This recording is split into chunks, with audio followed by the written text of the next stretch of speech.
What would you do if the ground started shaking? That everyone told you it was normal. Could a peaceful green mountain really erase an entire city in a single day? And why did Pompeii vanish for centuries, only to return as one of the most detailed snapshots of ancient Rome ever found? Pompeii was a prosperous Roman city in Campania, in the south of modern Italy.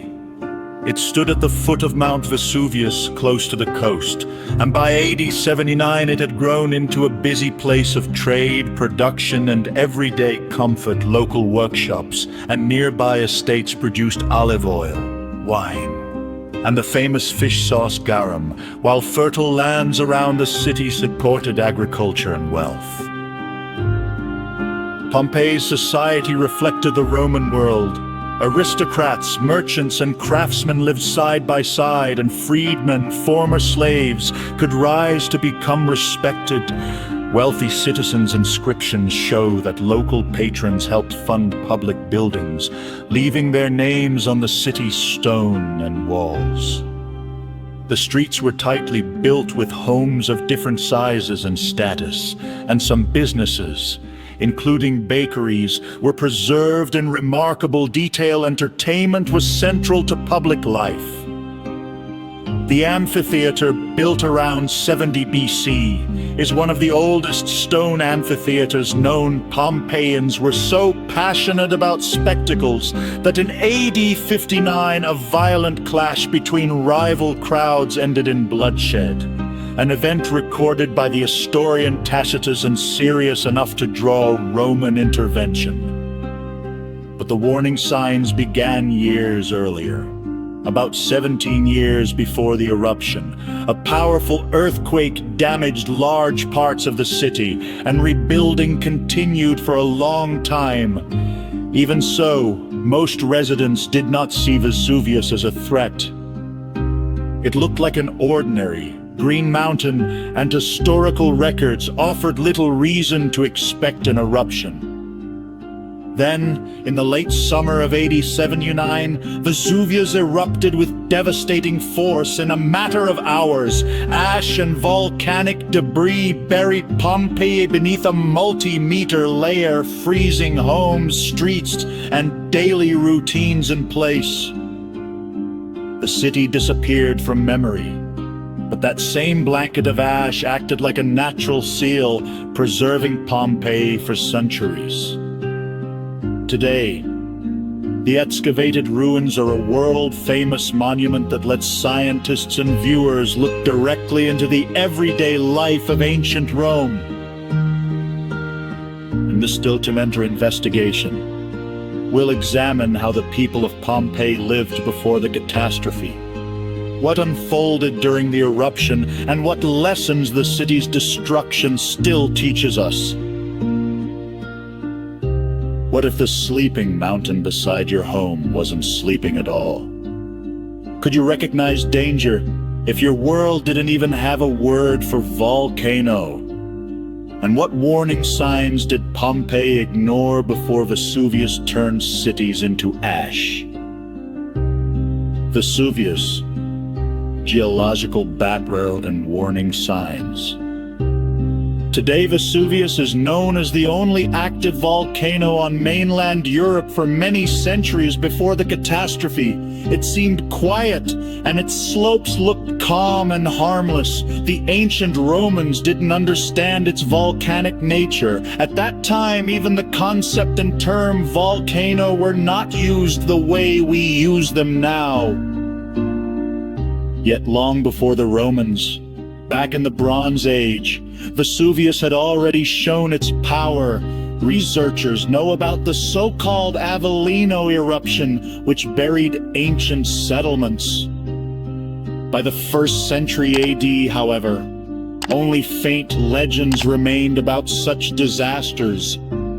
The mountain appeared peaceful, so people settled at its foot without serious fear, although some indirect memories or rumors about past danger could still exist.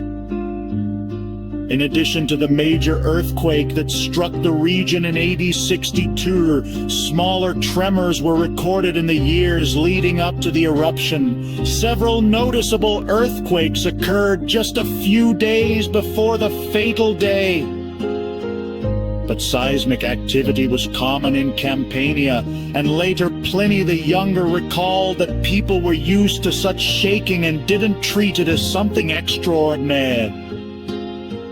There may have been other signals too, such as changes in wells or water supply, but there is no reliable written proof. Modern volcanologists suggest that rising magma could have affected groundwater and caused some sources to dry up. Yet for the people of that era, these phenomena did not look like clear warnings. From a scientific perspective, the eruption of AD 79 is classified as a Plinian eruption, a type marked by a towering column of superheated gas and ash blasted high into the atmosphere. On October 24, AD 79, Vesuvius erupted with tremendous force. In a very short time, up to about 1.5 million tons of material were thrown out, and the eruption column rose to an enormous height. The volcano expelled hot stones, pumice, ash, and gases, forming a massive cloud above the crater. Such power also produced pyroclastic flows, fast, scorching clouds of ash and gas racing down the slopes. And that leads to the key question: how exactly did events unfold? The eruption of AD 79. A timeline of events. On the morning of October 24, nothing seemed to predict disaster. The people of Pompeii went about ordinary life. Then, around midday, an unusual cloud appeared above the summit. The start was sudden according to Pliny the Younger, who observed from a distance the cloud shot upward like a column, then spread out at the top over the next hours. Vesuvius released a colossal amount of ash and debris into the sky. Soon, hot fragments began to fall like rain on the settlements around the volcano. In Pompeii, pumice and ash started landing shortly after noon. Imagine the scene. The sky darkens. The air turns heavy and gray, and pieces of hot gravel, several centimeters across, hammer the rooftops. Terrified residents rush into the streets. Many try to flee. Roads fill with panicked crowds carrying belongings, carts, and animals. But not everyone escapes. The fallout keeps building. Within a few hours, Pompeii was covered by more than 2-3 meters of ash and pumice. The increasing weight caused roofs and structures to fail. By evening, many buildings were badly damaged or completely collapsed. Those who hid indoors risked being crushed or buried. Archaeologists have indeed found remains of people who died from collapsing roofs and falling debris, like victims pinned by heavy stones or trapped under ruined structures, including in bath complexes. During the night, the eruption entered an even more lethal phase around midnight. The towering eruption column became unstable and collapsed. Pyroclastic surges spilled down the slopes, blazing clouds of gas and ash moving at speeds of hundreds of kilometers per hour. The first major flows rushed toward the west and struck Herculaneum, only about 7 km from the crater. The city was effectively erased under a thick mass of hot gases, ash, and volcanic material. Pompeii, farther away around 10 km, continued to endure non-stop ash and stone fall along with earthquakes. Darkness became nearly total. Pliny described it as a shadow like a moonless night, broken only by flashes of lightning and the fiery glow above the volcano. People remaining in the city began to suffocate in the ash-filled air. Many tried to cover their faces. Early on October 25, the decisive blows hit Pompeii. Several waves of pyroclastic surges swept through the area. The strongest, around 6-7 a.m., overwhelmed the city completely.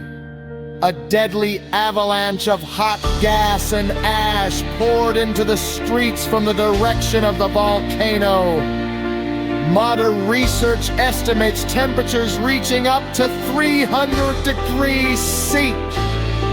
That final surge finished what the ashfall had begun. Pompeii ceased to exist. Afterward, Vesuvius continued to eject additional ash, sealing the ruins even deeper. When the sky finally cleared the next day, an empty, lifeless plain of ash stretched where living cities had stood. Under that layer lay destroyed buildings, streets, and thousands of victims. Along with Pompeii and Herculaneum, other settlements in the region suffered the same fate. The catastrophe of AD 79 became one of the most tragic eruptions known to history. Pompeii died within just a few hours. The exact number of victims is unknown, because many residents managed to flee in time. Even so, archaeologists continue to uncover the remains of those who could not be saved. During excavations in Pompeii, the remains of roughly 150 people have been found, and estimates even suggest that around 2,000 Pompeians became direct victims. Some studies also argue that the total death toll across the wider region may have been higher. The tragedy was truly massive, but how did people actually die in Pompeii? For a long time, it was believed that most victims suffocated from ash and poisonous volcanic gases. And it's clear why that idea became common. Excavations show that many people tried to hide. Dozens of bodies were found inside houses, beneath staircases, and in storage rooms, places where residents likely hoped to wait out the danger. Many skeletons have their hands raised to the face, as if attempting to shield themselves from ash, heat, or choking air. However, modern scientific evidence indicates that the decisive factor was extreme heat. Research suggests that when the first pyroclastic surge reached Pompeii, the temperature was so high that many people died almost instantly from thermal shock. Sudden heat can cause muscles to contract immediately, which helps explain the characteristic frozen poses seen among many victims. They were not necessarily overcome slowly. Death often caught them mid-movement. Tragically, this also means many had little or no time to experience prolonged suffering. Once the lethal hot clouds arrived, all living beings in the city, people and animals, were essentially doomed. The dead included residents of every social class. Some of the most striking discoveries are whole groups found together in their final sheltering places, such as the well-known area often called the Garden of the Fugitives, where the positions of bodies allow us to imagine the last moments of those trying to survive. Many victims died inside their own homes. In one excavated house, known as the House of Fabius, the remains of 4 people were found together. In the city's bath complexes, bodies were discovered on the floors, suggesting desperate attempts to take refuge indoors. In nearby Herculaneum, dozens of people tried to escape by reaching the shoreline. Archaeologists found the skeletons of around 300 individuals crowded together, pressed close to the ground near the coast. They also died almost immediately when a scorching surge of gas and ash swept through. A few individual victims are known from historical accounts. The most famous is Pliny the Elder, uncle of Pliny the Younger, who was a scholar naturalist and an admiral in the Roman fleet. After learning of the disaster, Pliny the Elder led a rescue mission by sea. He landed at Stadia, south of Pompeii, and spent the night on the coast. By morning, when the deadly effects of the eruption reached that area, Pliny died. One explanation is suffocation from toxic sulfurous gases. Another suggests a sudden medical collapse worsened by the conditions. His body was found several days later without visible external injuries. The detailed description of these events is preserved because Pliny the Younger later wrote about them in letters to the historian Tacitus. Thanks to those letters, we can reconstruct the sequence of the catastrophe with unusual clarity. Apart from Pliny, only a small number of victims are known by name. Some sources mention, for example, individuals of high status who died during the eruption, including members of prominent families who happened to be in the affected area. After the city vanished beneath loose ash, some people likely tried to return to dig out homes and valuables. Archaeologists have found traces that suggest looting occurred in antiquity, such as tunnels and holes cut through the hardened debris. But soon the disaster zone was declared closed, effectively placed under strict control. The historian Cassius Dio later wrote that after the tragedy, the surroundings looked like a burned-out wasteland, and that the shape of Vesuvius itself had visibly changed. This is how the story of ancient Pompeii came to an end. Yet a new chapter was still ahead. The city's discovery and study, which would bring Pompeii back from the ashes, if not as a living place, then as a preserved window into the Roman world. The death of Pompeii, as horrifying as it was, ended up creating almost perfect conditions for preservation. Beneath a thick blanket of ash, the city survived as a sealed capsule. Organic materials, from wooden beams to food, didn't simply rot away. Many of them burned or decomposed in a way that left hollow spaces and traces centuries later. This time capsule finally began to reveal its contents. The story of Pompeii's excavations is itself a long, dramatic adventure stretching across centuries, with major discoveries, changing methods, and several generations of archaeologists. In 1599, Italian architect Domenico Fontana, while digging a canal, stumbled upon ancient frescoes and inscriptions. He uncovered fragments of buildings buried underground, but the importance of what he had found was not fully recognized. The work was halted, and the site was covered up again.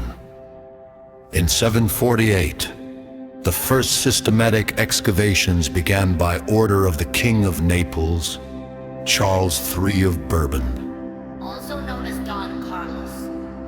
The work was led by the Spanish engineer Joaquín de Alcubierre and his team.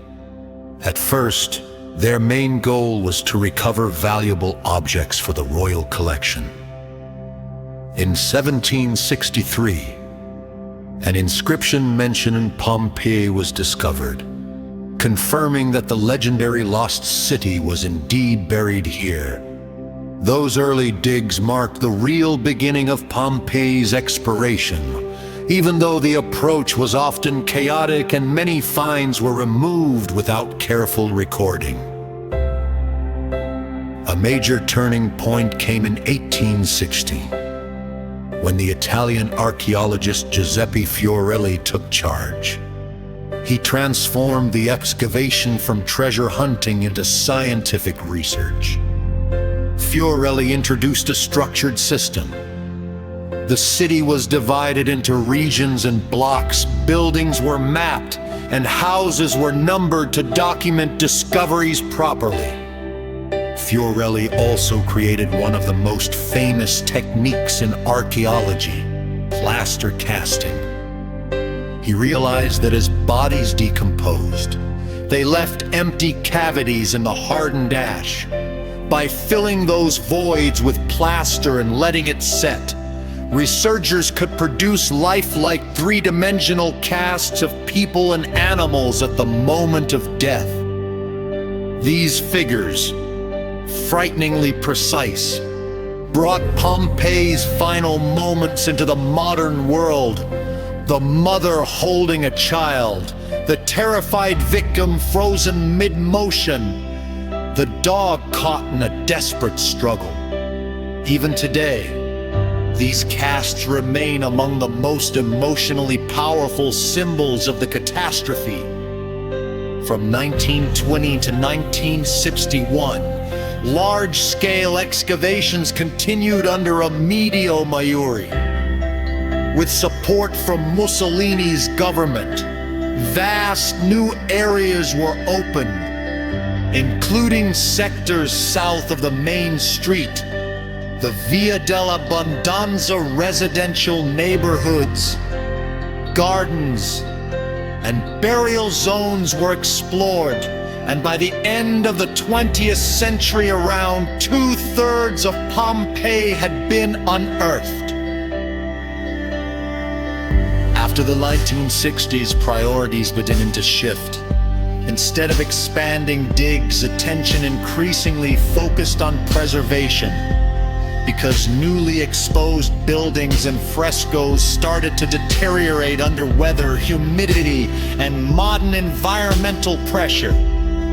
Only relatively recently, around 2018 and 2023, archaeologists returned to more intensive excavation in selected areas, combining new digs with modern documentation methods. Ongoing work continues to add details that refine our understanding of the city's past. The discoveries made in Pompeii are priceless. Archaeologists have revealed major public spaces, the Forum, temples, the Basilica, court buildings, and other civic structures. They uncovered hundreds of houses, from luxurious villas to modest homes. In the famous Villa of the Mysteries, A remarkable cycle of frescoes depicts mysterious ritual scenes. In the House of the Faun, a huge mosaic of the Battle of Issus, showing Alexander the Great in combat, was found, considered a masterpiece of ancient mosaic art. In the House of the Vecti, vivid frescoes portray mythological and erotic beings, offering insight into Roman taste, symbolism, and everyday culture! Pompeii also preserved the working world of the city.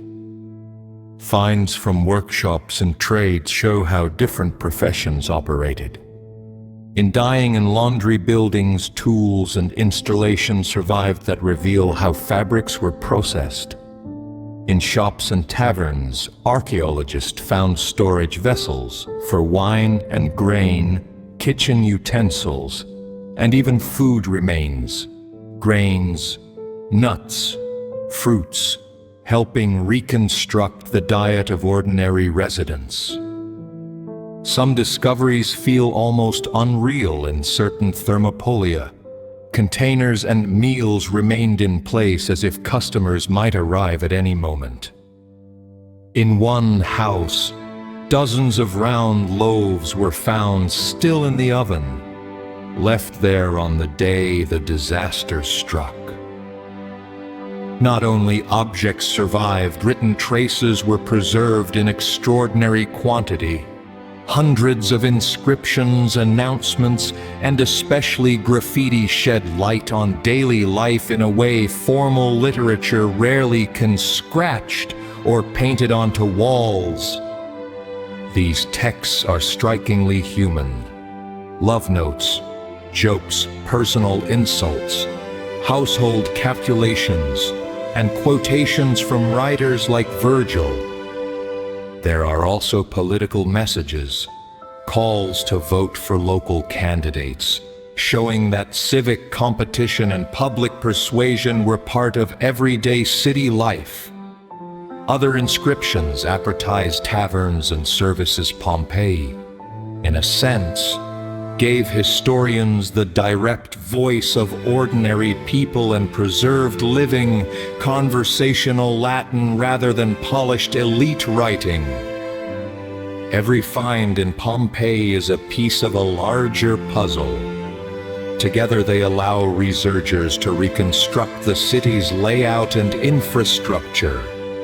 Basalt-paved streets, sidewalks and stepping stones, water supply systems, and the typical Roman house design, atriums, a central hall, a pool for collecting rainwater, and inner courtyards with gardens and colonnades.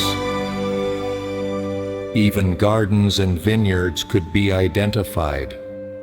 For example, areas once misunderstood were reinterpreted through careful study by analyzing soil traces and root cavities.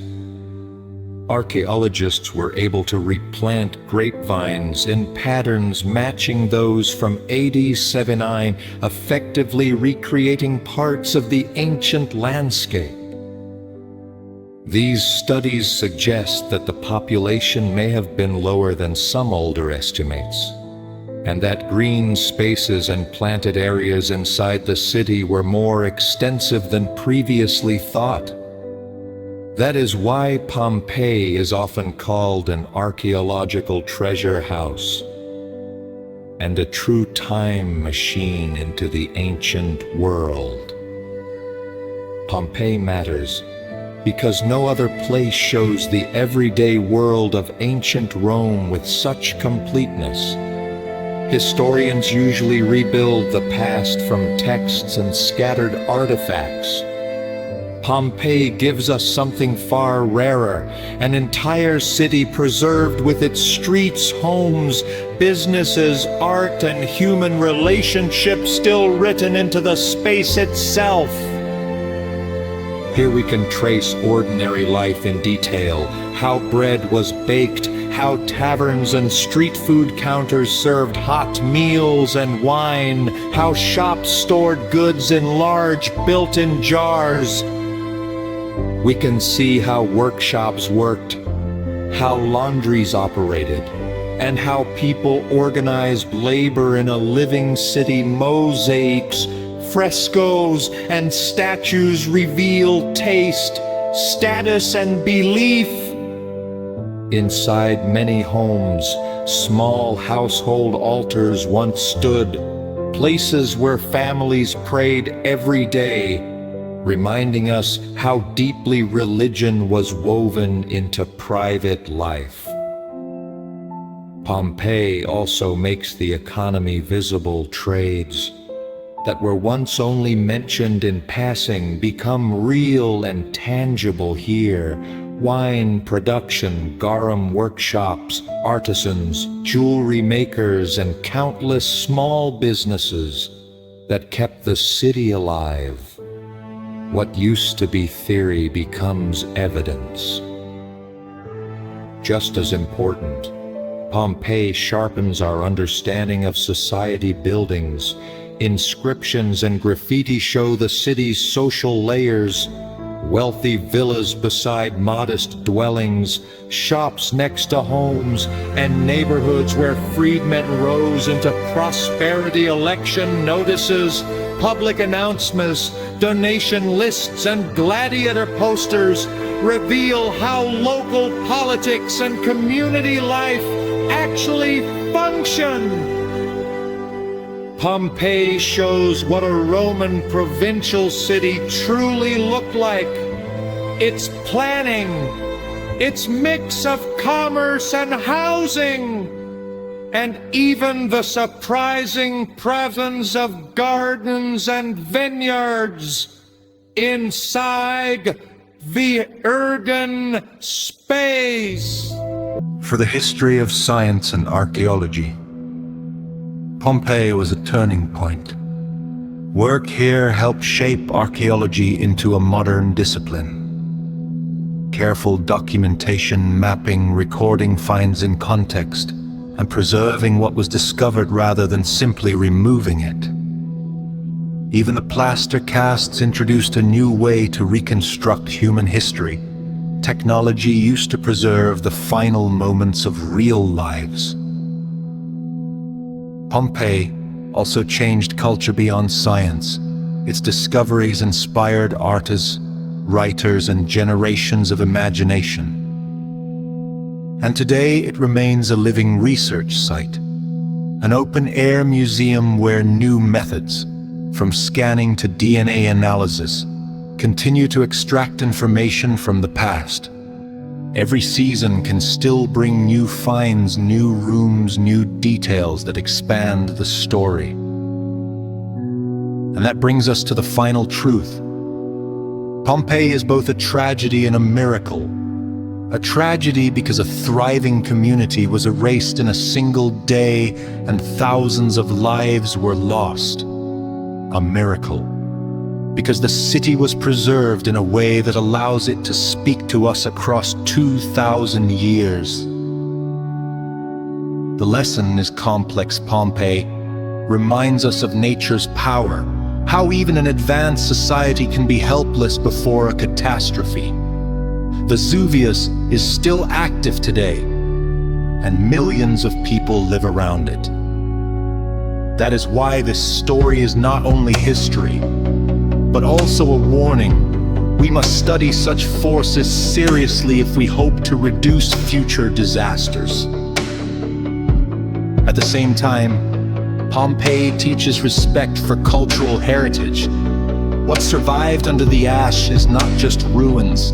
It is a shared memory of humanity. Preserving it requires constant effort. Careful conservation, responsible tourism, and long-term protection, because time, weather, and crowds can destroy what the volcano once preserved. If Pompeii could teach one final lesson, it would be this: Human life and culture are fragile, but knowledge can endure if we treat it with care. Thank you for taking this journey into Pompeii with me. This is the first video on the channel, and it's only the beginning. If you enjoyed the story, support the next chapters, like, subscribe, and tell me in the comments what other lost places, mysteries, or ancient worlds you want to explore next.